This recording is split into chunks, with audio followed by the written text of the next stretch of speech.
బిడ్డకి ప్రభావిస్తామని రాష్ట్రం రక్షించి వాడుకుని అవసరం మాటను అనుగ్రహించుకొని యేసు పరిశుద్ధ నామమున ప్రార్థిస్తున్నాము తండ్రి.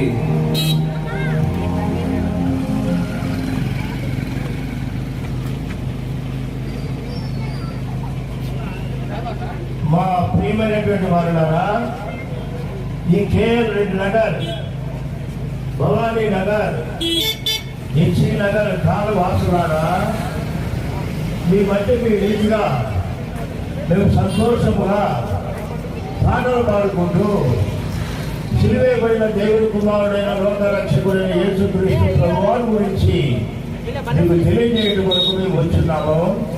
దయచేసి మీరు ఎక్కడున్నా ఒక 5 నిమిషాలు ఈ మాటలు మీరు వినండి.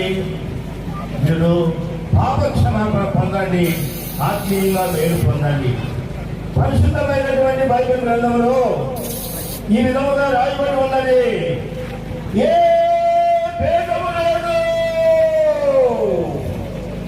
అందరూ పాపము చేసి దేవులను గ్రహించి మహిమను పొందలేకపోవచ్చు ఉన్నారు అని బైబిల్ చదివిస్తా ఉంది. ప్రియమైనటువంటి వారులారా, ఏ భేదము లేదండి. క్రైస్తవులైనా, హిందువులైనా, నల్లవారు తెల్లవారైనా, మహమ్మదీయులైనా, పెద్దవారైనా, చిన్నవారైనా, స్త్రీలైనా, పురుషులైనా, ఏ భేదము లేదు. మనమందరం పాపులమే. నువ్వు ప్రకారచ్చు, అయ్యా నేను పాపిని కాదు, నువ్వు పాపి కాకపోతే నీకు మరణం లేదు, నువ్వు చనిపోతావా లేదా? ఎందుకు మరణం వచ్చింది? నువ్వు పాపి కాబట్టి నీకు మరణము, పాపము వలన వచ్చే జీతము మరణము. అయితే దేవుని కృపావరము మన ప్రభువైన క్రీస్తు యేసునందు నిత్య జీవమై ఉన్నది. అయితే మరణించిన తర్వాత ఏముంది?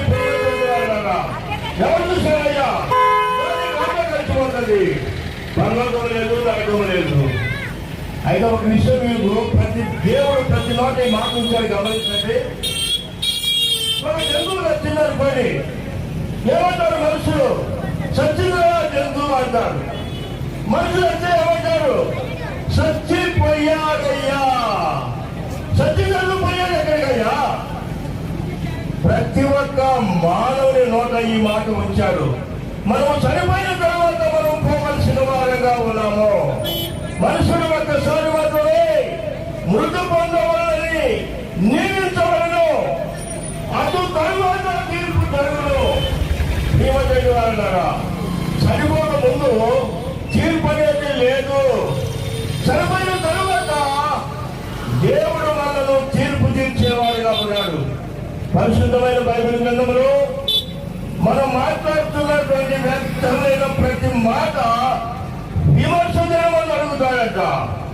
అది మత్తయి సువార్త 36 రాయబడింది. 2వ కొరింథీయులకు రాసిన పత్రిక 5:10లోని ఈ దేహంతో ఉండి చేసిన మంచి పనులు, చెడు పనులు, అది కూడా తీర్పులోనికి వస్తుంది. మూడవ ఆలోచనలు, దాన్ని బట్టి దేవుడు తీర్పు తీర్చేవాడుగా ఉన్నాడు. ఇప్పుడు పాపం అంటే ఏంటో అర్థమైందా? పరిశుద్ధమైన బైబిల్ గ్రంథంలో ఎన్నో వాక్యాలు ఉన్నాయి. అందులో ప్రకటన గ్రంథము 21:8 వచనము మాట రాయబడిందండి. 8 పాపాల గురించి రాయబడింది. ఆ 8 పాపాల యొక్క పాపము అబద్ధము ఆడుట అని రాసింది. అబద్ధము ఆడుట ఎవరైనా చెప్పండి. చిన్న పిల్లల కానించి, స్కూల్కి వెళ్ళే పిల్లల కానించి, టీచర్లు కానించి, వ్యక్తులు కానించి, వ్యాపారస్తులు కానీ ప్రతి ఒక్కరు ఏదో ఒక విధంగా ఒక అబద్ధం ఆడుతున్నారు. ఒక రోజు కొంచెం అబద్ధాలు అంటే నెలకు చిన్న అబద్ధాలు అవుతాయి, 30 అబద్ధాలు అవుతాయి. సంవత్సరాలకు చిన్న అబద్ధాలు అవుతాయి, 365 అబద్ధాలు అవుతాయి. నీ వయసును బట్టి ఆ 365 హెచ్చించు. నీ ఒక్క పాపాన్ని పట్టుకుంటేనే ఇంత పాపము నీ మీద మోపబడి ఉంది. అందుకని అంటాడు దావీదు భక్తుడు 37వ అధ్యాయంలో, నా పాపము నా మీద బరువుగా మోపబడి ఉన్నది. పాపము మనిషికి బరువు అంట. అంటే ఒక అబద్ధం అంటే ఎంత బరువు ఉంటుంది? ఒక చెడాకు అనుకోండి, అంటే 30 రోజులకి 30 చెడాకులు అంటాయి. సముద్రం వచ్చి 365 చెడాకులు లెక్కైంది. అది మనిషి యొక్క తల మీద బరువుగా ఉంటుంది. ఆ బరువును ఎవరు దించాలి? మీకు అర్థమైన భాషలో చెప్తాను చూడండి. మా ఇంట్లో రేషన్ కావాలి. ఒక 20 కేజీలు బియ్యం తీసుకొని నేను ఇంటికి వెళ్తున్నా. ఒక బ్రదరు నన్ను కలిసి, మీరు ఆగండి, బాగున్నారా, సిస్టర్ బాగున్నారా, పిల్లలు బాగున్నారా,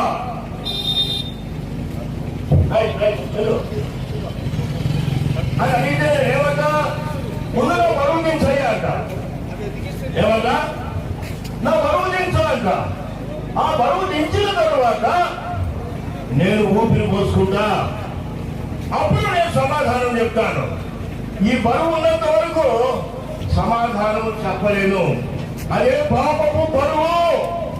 ఆ బరువును ఎవరు దించాలి? ప్రియమైనటువంటి వాళ్ళారా, లోకరక్షకుడైన యేసుక్రీస్తు ప్రభువారు సర్వాధికారైనటువంటి దేవుడు పరలోకంలో నుండి భూలోకానికి దిగి వచ్చినాడు. ఒక కన్యకైనటువంటి మరియమ్మ గర్భాన ఒక శిశువుగా పుట్టాడు. ఒక కుమారుడుగా పెరిగాడు.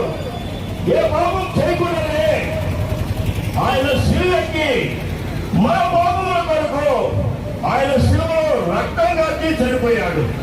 ఆయన చేతులకు వేగులు కొట్టబడింది.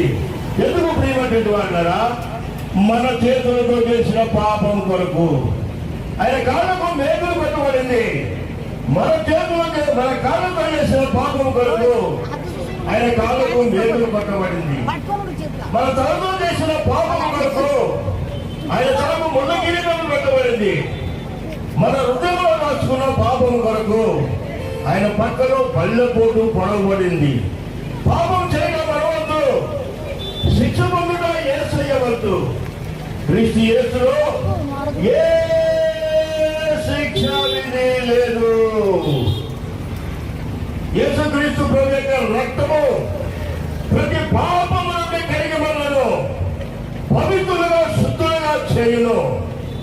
ఎందరో అనగా ఆయన నామమున విశ్వాసం ముందు ప్రతి వారికి దేవుని పిల్లలు అగుటకు అధికారం అనుగ్రహించను. నేనే మార్గము, నేనే సత్యము, నేనే జీవని చెప్పిన ప్రభు.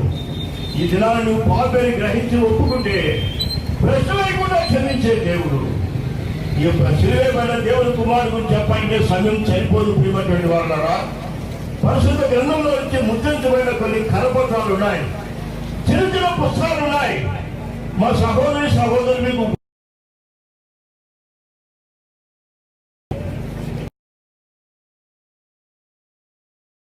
మేలు పొందండి.